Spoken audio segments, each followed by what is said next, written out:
সত্য। এই সত্য আসলে কি? কেউ বলবেন যা অসত্য নয় তাই হলো সত্য, কেউ বলবেন সেটা যার ভিত্তিতে আমরা বেঁচে আছি তাই হলো সত্য। কিন্তু সত্য আসলে কি? তার থেকেও বেশি গুরুত্বপূর্ণ হলো এটা বুঝতে পারা যে সত্যের ব্যবহার কিভাবে করা উচিত। যদি আপনার কাছে সত্য থাকে বা আপনি সত্য জেনে থাকেন আর আপনি তার ব্যবহার করেন, সদ্ব্যবহার করেন সংসারের জন্য, তাহলে আপনি এই সমস্ত সংসারের অনেক ঊর্ধ্বে চলে যাবেন। কিন্তু যদি আপনি সত্য জানেন আর তার দুর্ব্যবহার করেন, তাহলে আপনি সমস্ত সংসারের পক্ষে ক্ষতিকারক হয়ে উঠতে পারেন। তাই মনে রাখবেন, সত্য যতটাই কোমল, অর্ধ সত্য হলো ততটাই কঠোর। এই অর্ধসত্য সমস্ত সংসারের বিনাশ ঘটাতে পারে। সেই জন্য জীবনে সত্যের বিষয়ে সম্পূর্ণ সত্য জানতে শিখুন। এ হলো অত্যন্ত গুরুত্বপূর্ণ। এই সত্য তার নিজস্ব দাবি হলো আপনি সাবধানে থাকুন। তাহলে আসুন আর আমার সাথে ভালোবেসে বলুন, রাধা রাধা। জীবনে কিছু শেখা অত্যন্ত গুরুত্বপূর্ণ। এবার কি কি শিখতে হবে সেই সব শেখানোর জন্য অনেক শিক্ষক রয়েছেন, কিন্তু কি শিখবেন না আর কি করবেন না, এটা আমাদের নিজের অভিজ্ঞতা দিয়েই শিখতে হয়। কিন্তু তার মানে এটা নয় যে যদি আপনাকে শিখতে হয় যে আগুনের তাপ কতটা, আপনাকে আগুনের মধ্যে হাত দিতে হবে। না, অন্য কারোর অভিজ্ঞতা দ্বারাও শিখতে পারেন। প্রশ্ন শুধুমাত্র একটাই যে আপনি কি শিখতে চান নাকি চান না।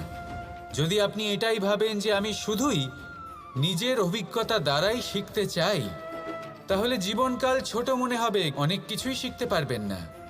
তাই নিজের সাথে সাথে বড়দের অভিজ্ঞতার দ্বারাও শেখা শুরু করে দিন।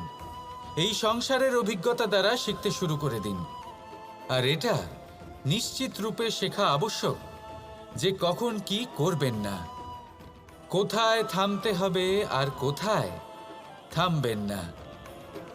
তাহলে আসুন আর আমার সাথে ভালোবেসে বলুন, রাধা রাধা। এই সংসারে আমাদের জীবনের সবথেকে বড় দোষ কি আপনি জানেন? কেউ বলবেন লোভ, কেউ বলবেন লালসা, কেউ বলবেন অসত্য।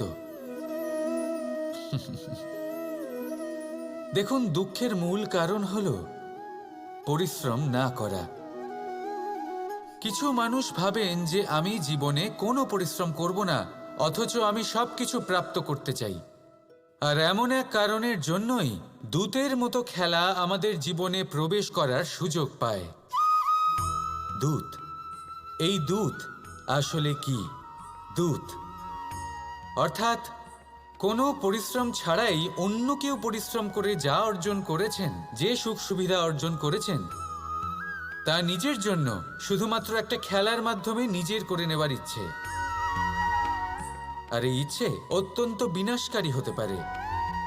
এই ইচ্ছে যদি আপনার বিবেক, আপনার মন, আপনার চেতনা, আপনার ভাবনা প্রবাহিত করে ফেলে, তারপরে আপনি চেষ্টা করতে শুরু করে দেবেন, আর সেইখান থেকেই আপনার পতন শুরু হবে।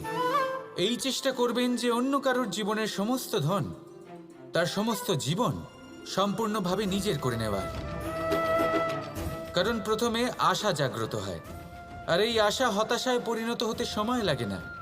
এই হতাশা কুণ্ঠায় পরিণত হতে সময় লাগে না, কুণ্ঠা লোভে পরিণত হতে সময় লাগে না, আর এই লোভ প্রতিশোধ স্পৃহাতে পরিণত হতে সময় লাগে না। আর যখন এই সব কিছু হয়, আপনি দুষ্ট হয়ে যান।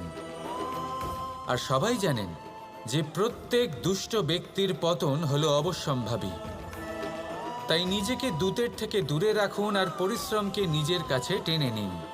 জীবনে আপনার যা যা স্বপ্ন রয়েছে, যা আপনি করতে চান, শুধুই পরিশ্রম দ্বারা অর্জন করুন।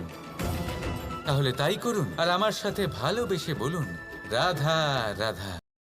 ধর্ম এবং প্রেম, এই দুই হলো একই মুদ্রার দুই পিঠ।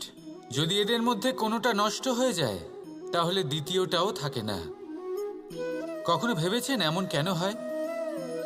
তার জন্য আগে আপনাকে বুঝতে হবে যে ধর্ম আসলে কি। ধর্ম সেটাই যা এই সংসারের প্রত্যেক মানুষকে একে অপরের সাথে সুখ এবং শান্তিতে থাকতে প্রেরণা যোগায়। এই প্রেরণার আধার হলো প্রেম। প্রেম সেটাই যা আপনার মধ্যে অন্য কারোর প্রতি করুণাবোধ জাগিয়ে তোলে, সম্মান জাগিয়ে তোলে। এবার যদি প্রেম চলে যায় তাহলে সবার আগে বিনাশ হবে সম্মান আর করুণাবোধের। এবার যেখানে না প্রেম রয়েছে, না সম্মান রয়েছে, না করুণা রয়েছে, সেখানে ধর্ম কিভাবে বাস করবে? অশুভ ইচ্ছে জাগ্রত হয়ে ওঠে, ক্রোধ জাগ্রত হয়ে ওঠে, অহংকার জাগ্রত হয়ে ওঠে, আর তারপর আরম্ভ হয় অধর্মের। তাই যা যা ভাবনা আপনার অন্তরে প্রবেশ করছে করতে দিন, কিন্তু যাই হোক না কেন এই প্রেমকে নিজের থেকে দূরে যেতে দেবেন না। এই প্রেমকে চিরকাল নিজের কাছে রাখুন, নিজের হৃদয়।